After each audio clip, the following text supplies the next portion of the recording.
વિદ્યાર્થી મિત્રો, વર્તમાનમાં બોર્ડની પરીક્ષાઓ ચાલી રહી છે અને બોર્ડની પરીક્ષામાં આપણે સૌથી સારું પરિણામ મેળવવા માટેની આપણે આજે ચર્ચા કરીશું અને એમાં આપણો વિષય આવ્યો છે મનોવિજ્ઞાન.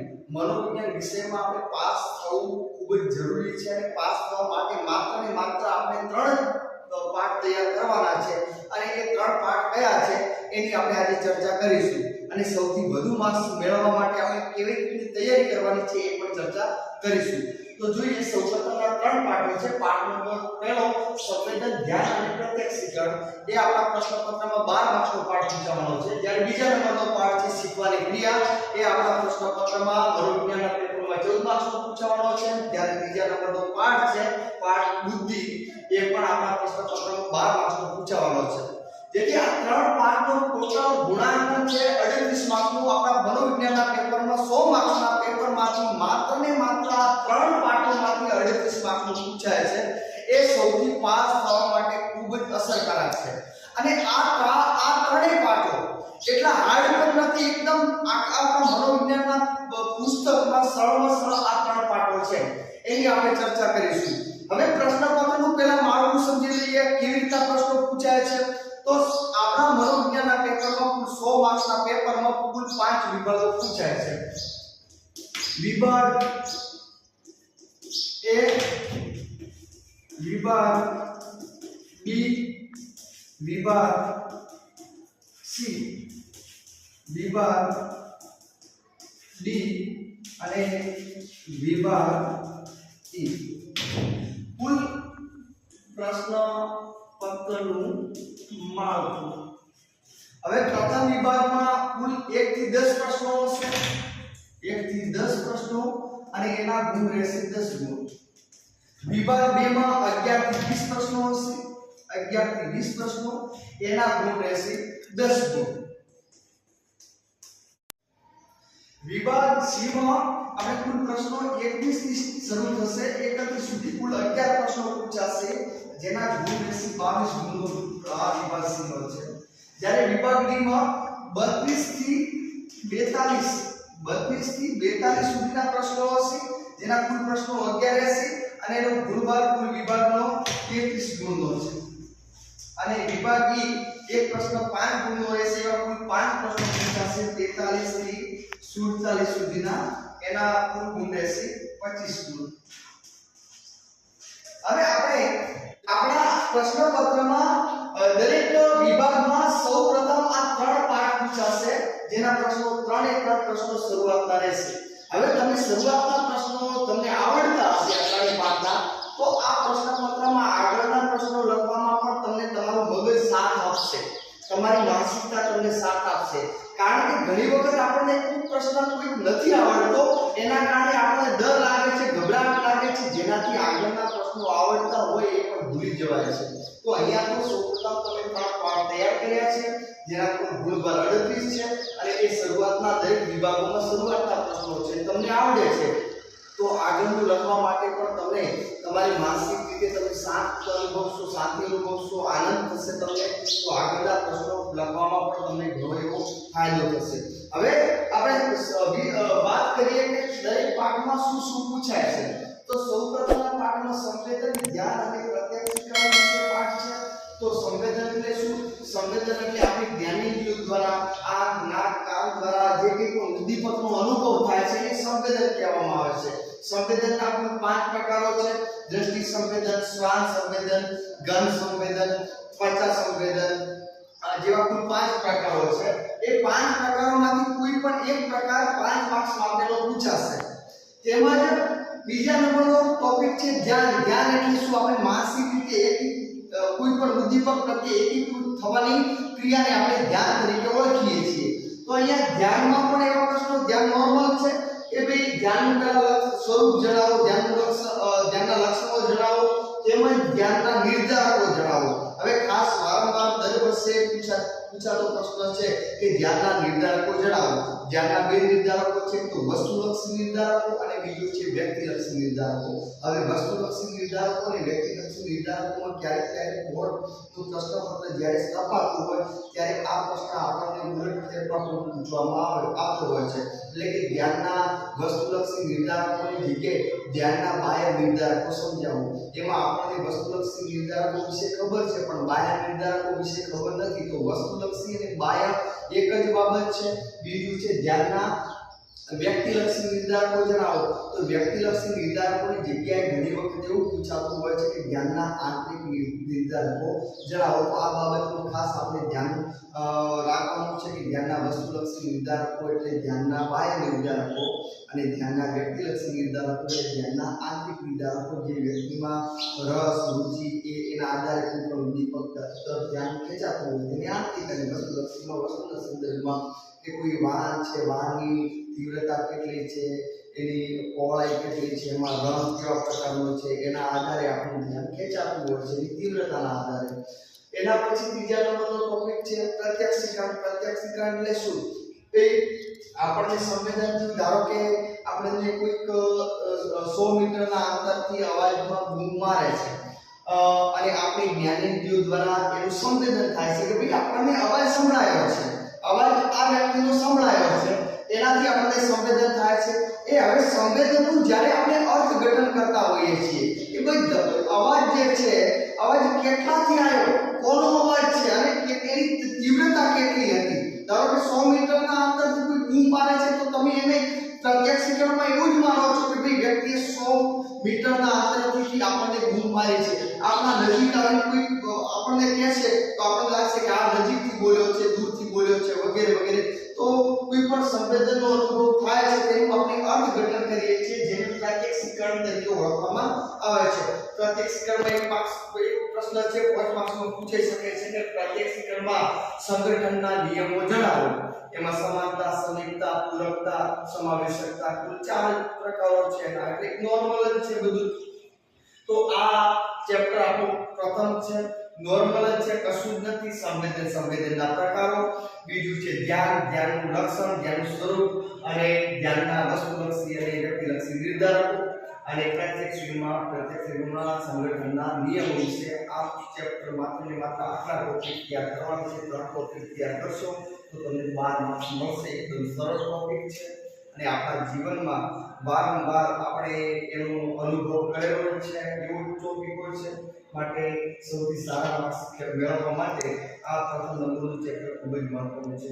બીજા નંબરનું ચેપ્ટર એનાથી પણ મહત્વનું છે, એક નોર્મલ છે. ઘણી વખત ઘણા બધા શિક્ષકોના મને સાંભળ્યું છે કે શીખવાની ક્રિયામાં ઘણા બધા પ્રયોગ પૂછાય છે. પ્રયોગ ખૂબ જ ટફ આવે છે. ઘણા બધા વિદ્યાર્થીઓને એમાં ઘણી બધી મુશ્કેલીઓ પણ પડે છે. જ્યારે મારા મતે આ બીજા નંબરનું ચેપ્ટર છે શીખવાની ક્રિયા, જે પ્રયોગ નથી, મનોવિજ્ઞાનિક કોઈ પ્રયોગ આપ્યા છે પણ દરેક વિદ્યાર્થીઓના માનસમાં માત્ર ને માત્ર વાર્તા ટાઈપ જો ઉતારવામાં આવે, આપણે જો એને વાર્તા ટાઈપ લઈએ તો એ ચેપ્ટર કશું જ નથી. માત્ર પાઠ નંબર 2 શીખવાની ક્રિયા. શીખવાની ક્રિયાનો પાઠ 14 માર્ક્સનો આપણા મનોવિજ્ઞાનના પેપરમાં 100 માર્ક્સમાંથી 14 માર્ક્સનો પાઠ પૂછાય છે. એમાં માત્ર ને માત્ર આપણે 4 ટોપિક યાદ કરવાના છે. 4 ટોપિક કયા છે જે આપણે 14 માર્ક્સ સુધી લઈ જાય છે એની વાત કરીએ તો આપણે કેવી રીતના શીખીએ છીએ. અહીંયા શીખવાની વાત છે કે આપણે કેવી રીતના શીખીએ છીએ. ચાલતા, રમતા, હેડતા, ફરતા, શાળાઓમાં ઘણા બધા પ્રવચનો સાંભળીને એવી રીતના શીખીએ છીએ. અહીંયા થોડીક મનોવૈજ્ઞાનિક થોડીક ડીપમાં જઈને વાત કરીએ છીએ એની વાત કરીએ તો સૌપ્રથમ શીખવાની ક્રિયામાં કયા મુદ્દા આવે તો પહેલો છે અનુકરણ દ્વારા શિક્ષણ. કે આપણે ઘણા બધા લોકોને જોઈએ છીએ જે લોકો કેવી રીતના જીવન જીવે છે એની જીવન પદ્ધતિ આપણે અપનાવીએ છીએ એટલે અનુકરણ આપણે કરીએ છીએ. ટેલિવિઝનમાં જોઈએ છીએ કોઈ અભિનેતાને જોઈએ છે તો અભિનેતા જેવું આપણે વર્તન કરતા લાગીએ છીએ. આ અનુકરણ દ્વારા શિક્ષણ છે. બીજા નંબરનો મુદ્દો છે પ્રયત્ન અને ભૂલ દ્વારા શીખીએ છીએ. પ્રયત્ન અને ભૂલ દ્વારા કે ભાઈ રોજબરોજ આપણે ઘણા બધા પ્રયત્નો કરતા જઈએ છીએ. પ્રયત્નો કરતા કરતા આપણે ભૂલ પણ થતી હોય છે. એના દ્વારા આપણે ભૂલને સુધારવાનો પ્રયત્ન કરીએ છીએ અને એમાંથી આપણે ઘણું બધું શીખીએ છીએ. આ પ્રયત્ન અને ભૂલ દ્વારા જે શીખીએ છીએ એમાં થોર્નડાઇકનો પ્રયોગ છે અને થોર્નડાઇકે આ પ્રયોગ એક બિલાડી ઉપર કરેલો છે. ખૂબ જ સરળ પ્રયોગ છે. એકવાર તમે પુસ્તકમાં વાંચી લેશો તો વાર્તા જેવો જ માત્ર ને માત્ર તમને લાગશે. એના પછી ત્રીજા નંબરનો મુદ્દો છે રશિયન શરીરશાસ્ત્રી ઇવાન પેટ્રોવિચ પાવલોવનો પ્રયોગ જે અભિસંધાન દ્વારા શિક્ષણ, આ અભિસંધાન દ્વારા શિક્ષણ વારંવાર બોર્ડની પરીક્ષામાં પૂછાતો પ્રશ્ન છે, પોઈન્ટ માર્ક્સ માટે પ્રશ્ન પૂછાય છે. તો અભિસંધાન દ્વારા શિક્ષણને ફેરવીને પણ પૂછી શકાય. ધારો કે આની જગ્યાએ અભિસંધાન દ્વારા શિક્ષણની જગ્યાએ શાસ્ત્રીય અભિસંધાન પણ પૂછી શકાય, રૂઢ અભિસંધાનનો પ્રયોગ સમજાવો એવું પણ પૂછી શકાય. તો એક જ બાબતો છે, શાસ્ત્રીય અભિસંધાન પૂછે, પ્રશિષ્ટ અભિસંધાન પૂછે કે અભિસંધાન દ્વારા શિક્ષણ પૂછે કે પાવલોવનો પ્રયોગ સમજાવો એવું પૂછે, તો આપણે માત્ર ને માત્ર આપણા મગજમાં એક જ બાબત રાખવાની છે કે ભાઈ કૂતરાને યાદ કરી લેશો તો આ માહિતી તમને ઝડપથી તમારા મગજમાં આવડી જશે. અને બીજું આ જે પ્રયોગ છે એના પછી એના પ્રયોગના મૂળભૂત ખ્યાલો સમજાવવામાં આવેલા છે કે ભાઈ અનભિસંધિત ઉદ્દીપક, અનભિસંધિત પ્રતિક્રિયા, અભિસંધિત ઉદ્દીપક, અભિસંધિત પ્રતિક્રિયા, વિલોપન, ભેદબોધન, સામાન્યીકરણ વગેરે વગેરે. તે મૂળભૂત ખ્યાલો પણ એકદમ સરળ છે. એના પછી સ્કિનરનો કારક અભિસંધાનનો પ્રયોગ છે. સ્કિનરનો કારક ઉપર અભિસંધાનનો પ્રયોગ એક ઉંદર ઉપર પ્રયોગ કરવામાં આવ્યો હતો. એ પણ એક પ્રયોગ ખૂબ જ સરળ છે.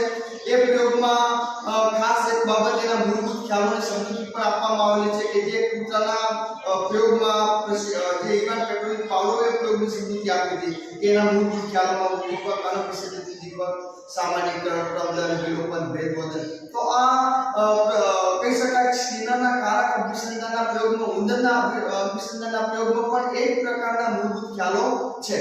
એના પછી આંતરસૂઝના પ્રયોગો. આંતરસૂઝના પ્રયોગો કોલર નામના મનોવૈજ્ઞાનિક દ્વારા કરવામાં આવેલા છે કે ભાઈ પ્રથમ વિશ્વયુદ્ધ ચાલી રહ્યું હતું 1914 થી લઈ 18 સુધી. એ દરમિયાન કેરી ટાપુ પર ઘણા બધા પ્રયોગો કોલર દ્વારા કરવામાં આવેલા છે. કોલર એક ચિમ્પાન્જીની પસંદગી કરેલી હતી એના પ્રયોગ કરવા માટે કે ભાઈ 1 લાકડી વાળો પ્રયોગ કોલરને પાંજરામાં પૂરવામાં આવ્યો, કેળા લટકાવવામાં, બહારના ભાગે લટકાવવામાં આવે, 1 લાકડીનો ઉપયોગ કર્યો, 1 લાકડી વડે કેળા મેળવે છે. પછી બીજો છે 2 લાકડી વાળો પ્રયોગ.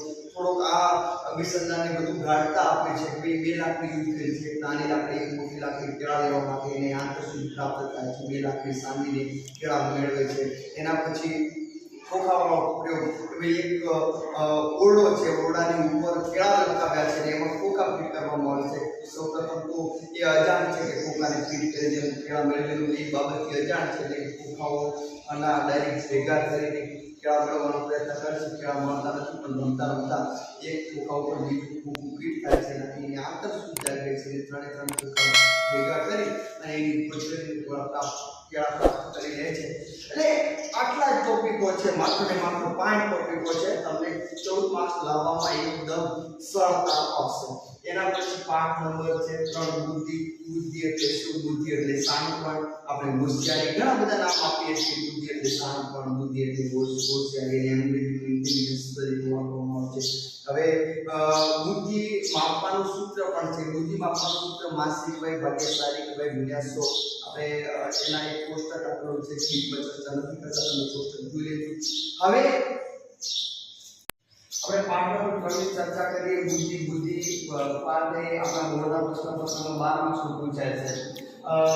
હવે તે પાઠ પર આપણે પાસ થવા માટે સૌથી વધુ માર્ક્સ મેળવવા માટે અગત્યનો છે આ પાઠમાં વિશેષ કશું જ નથી. માત્ર ને માત્ર બુદ્ધિ અંગેના આધુનિક જે અભિગમો આપવામાં આવેલા છે એ અભિગમો જ આપણને પરીક્ષામાં પૂછાશે.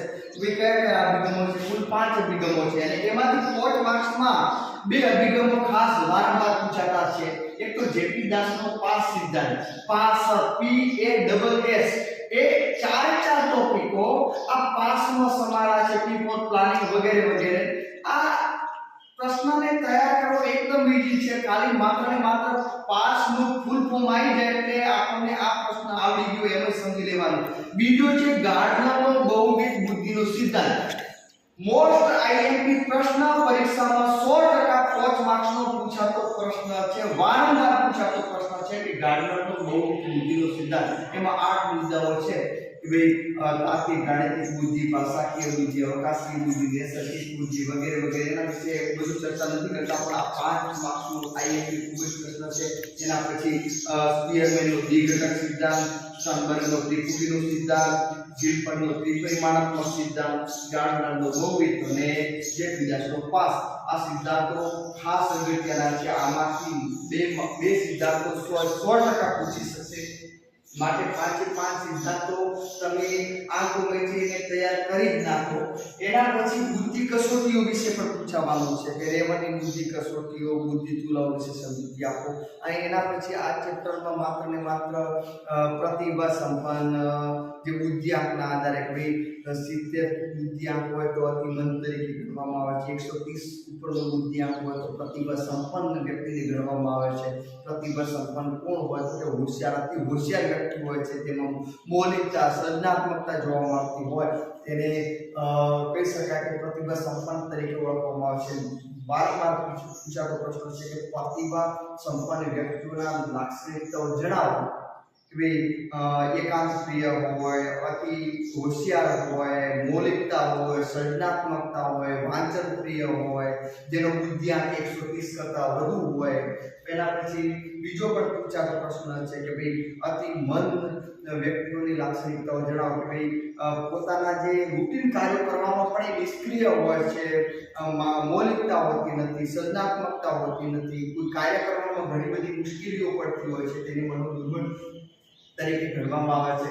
તો માત્ર ને માત્ર 3 પાઠો તમે તૈયાર કરશો તો 3 પાઠોમાં તમારી દરેક વિભાગોમાં શરૂઆતના પ્રશ્નો હશે, તેનાથી તમારી ઇમ્પ્રેશન પણ જાગશે, તમારી માનસિક રીતે તમે એક શાંતિ પણ અનુભવ કરી શકશો અને સૌથી વધુ માર્ક્સ પણ મેળવી શકશો.